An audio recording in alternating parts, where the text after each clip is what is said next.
はい、カーリーガールメソッド挑戦中のみはるです。今回はスターターキットですね。カーリーガールメソッドを始めるにあたって何が必要なのかっていうところを2段階に分けてご説明していきたいと思います。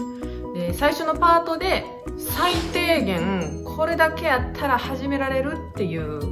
ものをご紹介させていただいて、その後にこれもあった方が髪の毛の変化もおそらく早くなるだろうしっていうところのお話ができたらなと思っています。ちょっとこっちに今ダダダと並べてますけど、今現在私が使ってるものと実際に気に入って長く使わせてもらってるものとかもあるので、ちょっとその辺も交えてご紹介できたらなと思っておりますので、よろしくお願いします。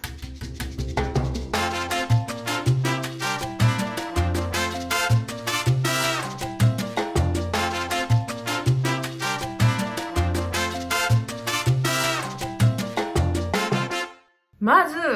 最低限必要なものを1個ずつご説明していきますね。1つ目、T シャツ。コットン 100% ですね。綿 100% の、古した T シャツなんでも大丈夫なので、通常のバスタオルで拭いてはいけないので、この T シャツを使って拭きますので、これはマストです。これか、何度かビデオでもご案内してる通り、マイクロファイバーのタオルでも大丈夫なんですけど、吸いすぎないので、いつも水を。なので、私は T シャツの方がおすすめです。2つ目、ボタニカルコンディショナー。コンディショナーが一番大事です。カーリーガールメソッドをする上で。このコンディショナーに変えなければ、カーリーガールメソッドをスタートやっぱりできないので、一番大事なポイントになってきます。コンディショナー、ちょっと日本で今探すのが大変ですっていうことで、いろいろと調べてる最中にはなるんですけど、とりあえずシリコンフリー一番最優先で、最悪そのコンディショナーにアロエジェルとかを足して混ぜて、で保湿を強化して使うっていう方法もあるみたいなので、ちょっと日本で見つけたものに関しては私はちょっとそういうやり方で一遍トライしてみようかなと思ってるので、また追ってご報告させてもらいます。3つ目、ディフューザー。先週お話ししましたディフューザー。別に自然乾燥したらええやんっていう部分もあるので、自然乾燥でずっとやりきれる人だったらいいんですけど、なかなかそんな方いらっしゃらないと思うので、やっぱり3時間最低かかったりとか、ひどい時は外気温だったりその湿度の関係で、ひどい時は本当に6時間ぐらいかかったりすることもあるので、やっぱりこのドライヤーにディフューザーをつけて乾かすっていうのは重要なのかなというふうに私は思いますので、このディフューザーも、必要なスターターキットになります。4つ目、スプリングゴム。普通のゴム、ヘアゴムからやっぱこれに変えるっていうのは結構大きな変化があったと思います。髪の毛切れにくくなりました。切れはしないです。やっぱりこれでやってると。もちろん私たち髪の毛その2日や3日や4日や洗わないので、自然に抜けた髪の毛っていうのはこの頭の中に停滞してくるわけで、引っ掛けてついてくるっていうことはありますけど、これで引っ張ることでブチって抜けるようなことはやっぱほとんどないので必須です。必要です。5つ目、ジェルかな。私もカーリーガールメソッド始めた初期の頃からジェルは使っています。やっぱりこれで髪の毛を保護してあげる。せっかくね、このコンディショナーで保湿した髪の毛、これでコーティングしてあげて守るっていうのはとても大切なことになるので、ジェルかな。ただ、日本でジェル見つけるのが大変なので、ここはちょっと何とかして私も頑張って引き続き調査していきたいなと思っておりますので、しばらくお待ちください。あとはフラックスシードジェル実際にご家庭で作ってもらうこともできるので、それでも全然バッチリ OK です。この5つが最低あれば始められます。で、今の話聞いてて、クレンジング頭洗うのどうすんねんって思われた方いらっしゃるかもしれないんですけど、クレンジングでコウォッシュということで、これを使って頭皮マッサージして洗うことができます。ある程度それで汚れも落ちます。ただし、シャンプーと比べるとやっぱりその洗浄力が非常に弱いので、これは、こういうクレンジングクリームとか、コンディショナー使おうが、これ使おうが同じことで、洗浄力が弱い分、気をつけてしっかり洗ってあげないと、やっぱり頭皮の皮脂とか汚れが溜まりやすくて、その皮脂が蓄積することで抜け毛の原因になったりするっていうのはあり得ます。なので、しっかりこれを使って頭皮マッサージするときも、最低5分は、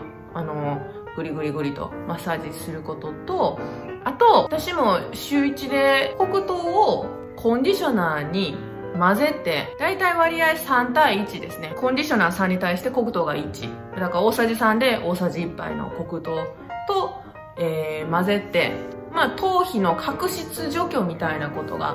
できます。で、この部分も少し私もインスタグラムの方でもちょっとご説明したりはしてるので、またよかったら見てみてください。なので、そういう意味では黒糖使ったりとかで、しっかり洗おうと思ったら、洗えるのは洗えるので、ほんまに必要になるのはやっぱりこのコンディショナーなのかなとは思っています。ただ、これだけだとどうしても頭すっきり洗えないですっていう方もいらっしゃるので、クレンジング関係ですね。シャンプーはもう基本ダメなので、硫酸系化合物の入っていない、サルフェートフリー、日本語で、売られてるものもあると思うので、そのサルフェートが入っていないクレンジング探してもらえたらと思います。この、クレンジングの部分は、結構いろいろ家庭のものを使ってできるレシピがありまして、また来週以降にそういったクレンジングのレシピだったりっていうのをまたご紹介していきたいなと思ってます。インスタグラムの方には DIY っていう欄、ハイライトに、上げているので、よかったらそちらの方も参考にしてみてください。重曹を使ったクレンジングだったり、髪の毛結構汚れしっかり落としたい時のクレンジングだったりとか、あとレモンと生姜を使ったクレンジングも、デトックスっていうのかな。ちょっと頭皮のデトックス、したりすることもできるものがあるので、そのあたりはまた別途ご紹介していきたいなと思います。あとは、リーブインコンディショナー。日本語で言うと、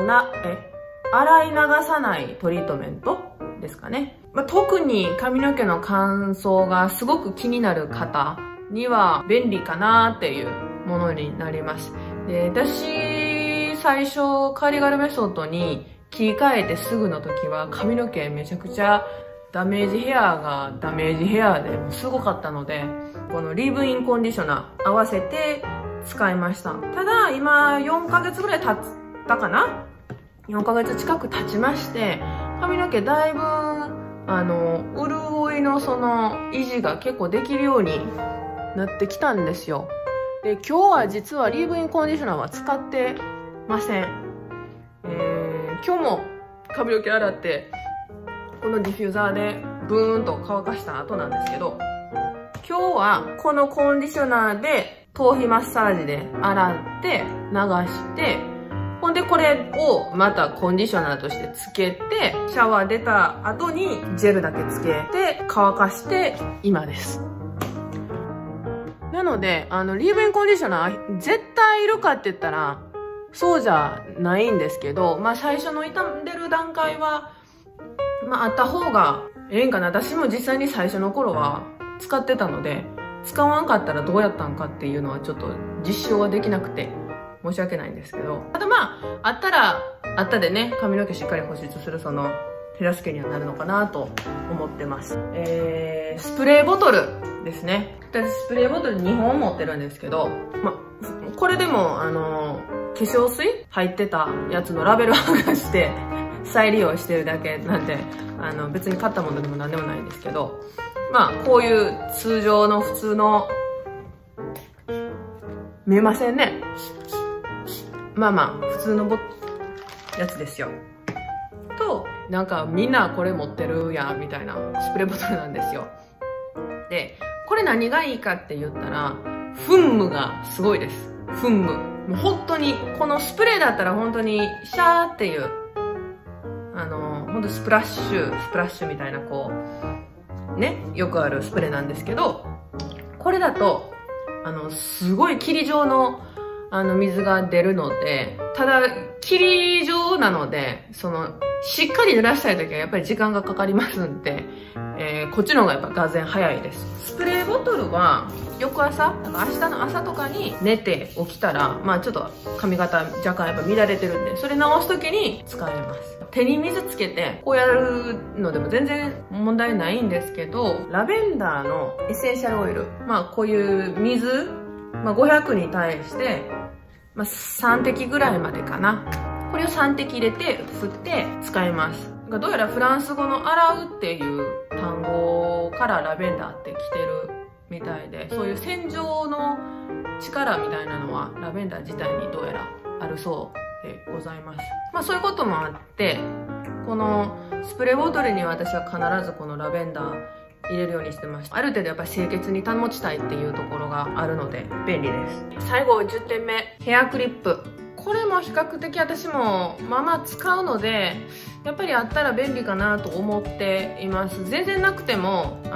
これで乾かす時とかは、このね、ディフューザーで乾かす時とかは別にクリップそんな使うこともないので、なくてもいいんですけど、自然乾燥する時とかどうしても、やっぱりずっとこうやって頭振って乾かすわけにもいかないので、そうするとやっぱりこの上がぺったんこになりがちなんですよね。濡れた状態でちょっとこれ止めて乾かしてあげることで根元が寝すぎたりするのを抑えたりすることもできるので、あると便利です。癖が弱い人とかでもう少しうねりが欲しいなっていう時は、そのうねりを自分で結構無理やり作ってクリップで留めて乾かしたらその形で、そういうこともできるので、何かとあったら便利なのかなとは